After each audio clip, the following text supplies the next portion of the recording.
It's me, Egbert, once again. I'm the new owner of this station. I went out and hired the best talk radio consultant, Jeff Allen from News Talk STL, and told him to hire the worst talent he could find. Jeff did exactly as I told him. Ladies and gentlemen, here are Brad and John. It's Brad and John. Okay, John, will you indulge me in one more rant? Absolutely. It's the best part of the week. Okay. There's a story that I read the other day, and I think today's Thursday. I think this was Tuesday. I read this, and I thought to myself, what? Why did this never come out? Okay, Doug Emhoff. You know who Doug Emhoff is? Emhoff is married to somebody, right? Doug, see, this is interesting. Nobody knows this guy's name. He's the second gentleman, okay? Oh, to Kamala Harris. Right. Okay. And I'm thinking to myself, that's not. And he's a white guy who married a woman named Kamala, right? He's a white Jewish guy, which is even more interesting. Oh, okay. yeah. Okay. Yeah. Okay. So first off, I would never be one known as the second gentleman. There's somehow that, and we're talking about, because the idea being is the first lady is the lady who's married to the president. Well, obviously the vice president is a woman, so she's married to a dude, at least. We're having that now. Probably before the end of the century, there'll be the dude and the dudette, but it'll both be dudes. Yeah. You know what I'm saying? Okay. So he's called, and back in the day, the wife of the vice president would be called the second lady, but since he's a dude, he's the second gentleman. Okay. I read this story the other day, and I think to myself, holy cow! Why didn't anybody ever talk about this? He was married before. He was married for 19 years. Do you know why he got divorced? He's got idea. He's got 2 kids. See, this is interesting. You read the news all the time. He's got 2 kids from his first marriage. Okay, and this is interesting because his ex-wife has come out, and oh my God, Doug was such a great husband, and we had such a good relationship, and I love being married to him. You know why they got divorced? Why? He fooled around with the kid's nanny and got her pregnant. Okay. Oh, nice. Okay, very good. So the second gentleman, when he was not the second gentleman, when he was married to his first wife, they had a nanny, and supposedly she was a hot blonde nanny, and he got busy with the nanny and got her pregnant. Okay, now, first off, why have we never heard this story before? Okay, do you know? Is he a father to that child, Brad? Well, but here's where it gets better. Okay, this is an example of how we have this bias in the press. Let's do the Tony Colombo flip test, okay? Let's say this was J.D. Vance's, and J.D. came out that J.D. Vance, and in addition to him growing up, in the coal mining territory where he was at, the hard Scrabble life he had, and, a terrible mom, and, well, now he loves his mom, but, he had a father, didn't know, all this other kind of stuff. Let's say it came out that his father, when he was married to J.D. Vance's mother, had a tryst with the lady next door and got her pregnant, okay?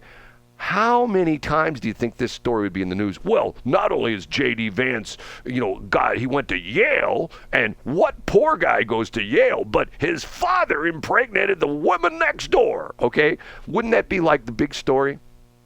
I think so. Well, do you know the answer to that question? Was he a father to that child? The answer to the question is nobody knows, because the article says they're not sure what happened with the woman that he impregnated. Now, once again, let's do the flip test.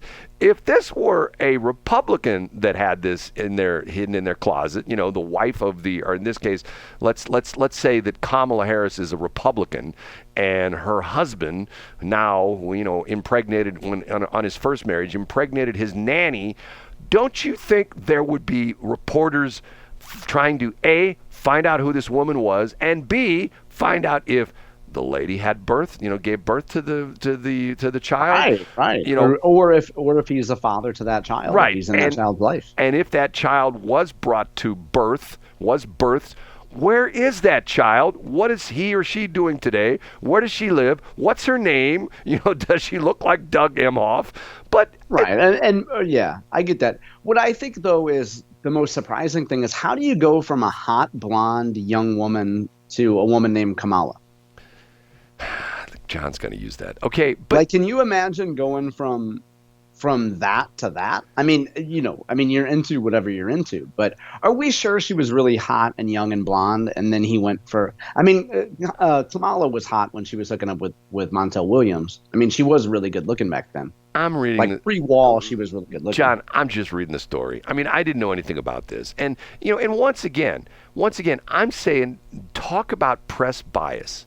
Talk about press bias. I mean, once again, if the tables were turned, once again, Brad, once again, there would be, and let me put it this way: if they did find out who this woman was, and let's say they found out at noon today, by 1 o'clock there would be satellite trucks parked in front of her house. There would be reporters knocking on her windows. Ma'am, can you come out here and tell us a little bit about your tryst with the second gentleman? And you were pregnant. Whatever happened to that kid? Did you give birth? Did you have an abortion? Is that kid alive? Can we go interview the kid? Where is that kid? Nobody cares. Because I agree, Brad. And to me, the most surprising things that we've learned so people who've listened to B Block, and today, if you're listening on YouTube, today, as we record this, is August the 8th. So as you're listening on YouTube, what we learn in B Block is that real estate agents will change their business practices to make a larger commission. And what we learned in C Block is that the media is biased against conservatives and Republicans. So, John, you're making fun of me. I can tell. We're breaking a whole lot of new ground here. And by the way, we'll go to Schnooks later. By the way, and you haven't met, I thought that you met this, what's his name, Doug? What's his last name? Emhoff. Okay. Because you and him alternate. When you go to that Schnooks on Ladue Road, you guys alternate who gets shot at the bagels and lox first, right? No, we fight over the challah bread, or how you pronounce it. Was that shishala? Oh, yeah. I mean, who would eat that kind of? Imagine making that kind of bread. That would take forever. Okay. That's an inside joke. Go ahead. Okay, so here's a story, once again, that didn't get much play. And I'm not trying to say, I'm saying good for J.D. Vance. Did you hear the story about how he landed at the same airport that Kamala was at yesterday? Did you hear the story? I did not. Okay, they're at a Wisconsin airport, and I think she's riding Air Force Two, which I believe is a 757. It's not the big 747, but it's still a pretty nice What jet. airport? Where does it land at Lambert? Can you give us the landing strip designation?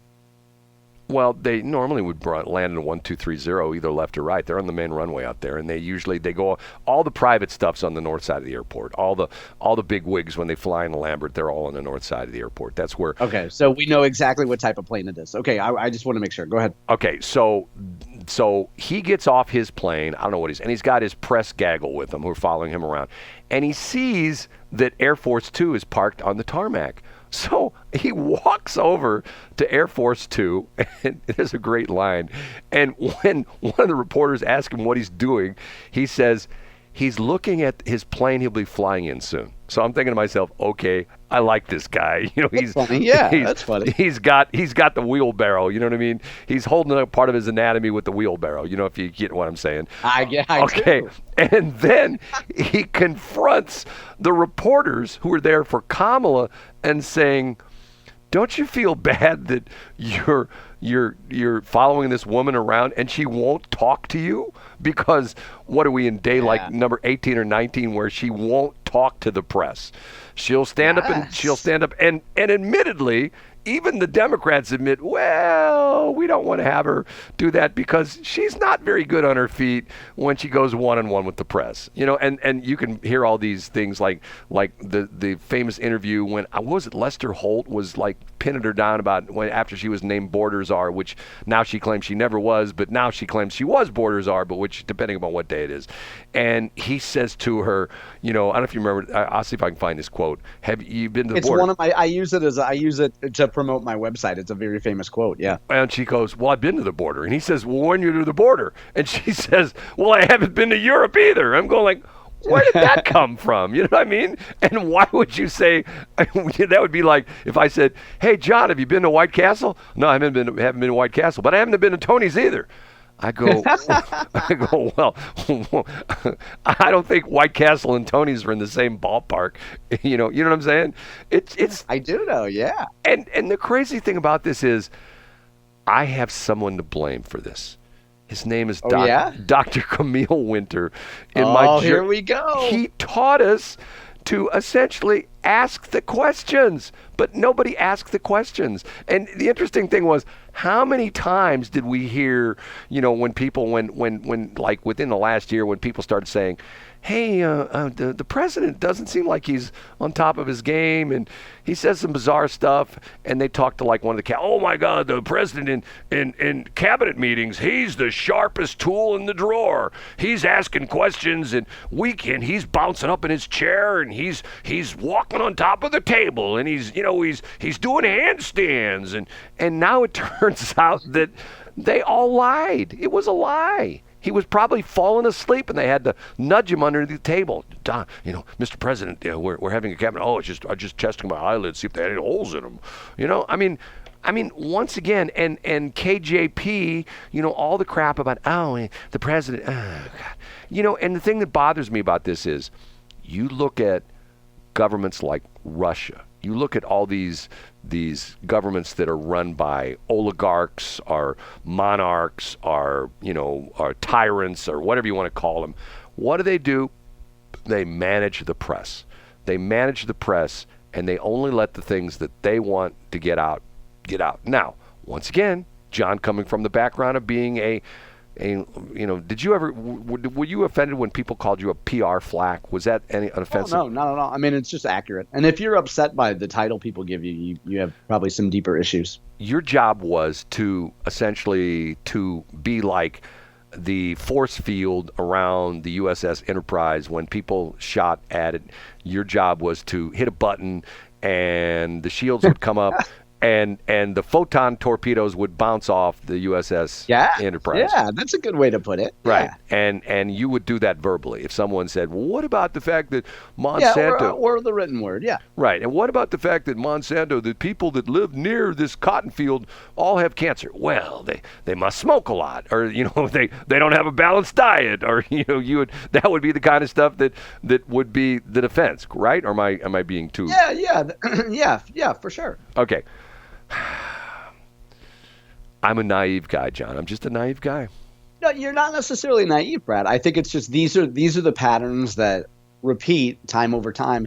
It's like that time, if you remember, in 2027, when County Executive Mike Elam was doing all this crazy stuff with Klondike Park to finally privatize it. And people are like, why is Westplex.news constantly just repeating talking points from the Elam administration? And then I got on the air and I was like, well, you remember Russia and all these monarchs, they're just managing information. And I was actually doing business at the time with KJP because I was like, how can I spin this so well? And it was just a beautiful thing. And then John Lamping came when we had the privatization ceremony of Klondike Park, remember? And John helped us cut the ribbon. It was great. And by the way, you mentioned something earlier that I didn't want to interrupt your flow at the time, but you mentioned the name Jim Lemke.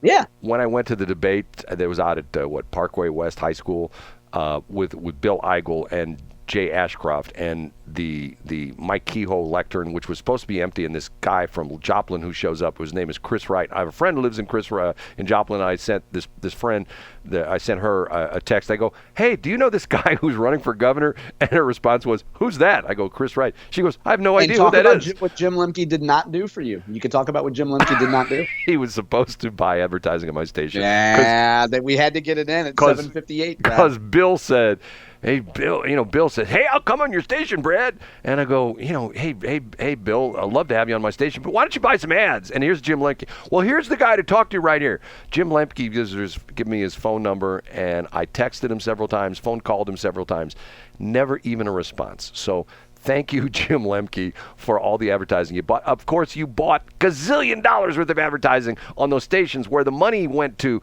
New York and Philadelphia and Minnesota, but yet zero on me. So thanks so much for supporting your local broadcasters. Are we done? The era of me responding to those things is done, Brad. Okay, so you're not. And we have a great. Have we talked to a guest about coming on to talk a little bit about Delta 8, Brett? I got no response on that. Was I supposed to contact them? I mean, I thought they were going to contact me. No. Oh, all I cared about was that it was a separate thread because I don't want those texts clogging up my phone. Well, I didn't get anything. So. Okay. Well, we'll follow up on that. Well, so we might have somebody come on and talk about Delta 8. Well, maybe we have Bill Eigel talk about Delta 8. No, he's being from our station. No, I'm not going to get into that. Never mind. No, Bill Eigel can come on anytime he wants. I don't care. I mean, I've told you before, I like the guy, even though he doesn't like me. And you mentioned Mike Elam. Mike Elam's great. Mike Elam's giving me the cold shoulder now, too. Oh, I'm sure he is. I'm telling you. You're probably right about that, Brad. I'm telling you. Because he knows that with me working on Westplex Chamber, that could endanger his run for the county executive. He knows that, if Brad makes traction on this, he might actually take focus off the fact that I'm running for county executive, and that wouldn't be good. So I'm just gonna ghost Brad. I'm gonna pretend he doesn't exist anymore. And Mike's best strategy would just go to the shiny object store on Mid Rivers Mall and put a shiny object on the side mirror of Brad Hildebrand and get Brad right off the road. And then Westplex Chamber will never happen. John, always complimentary. Thank you so much. Hey, I'm that era of poking fun is done. Brad, I'd love to stay, but I got to go to your Meacham Park Chamber of Commerce meeting. We just bought meachamparkchamber.news, so I got to head to that meeting. Bye, John. See you guys later.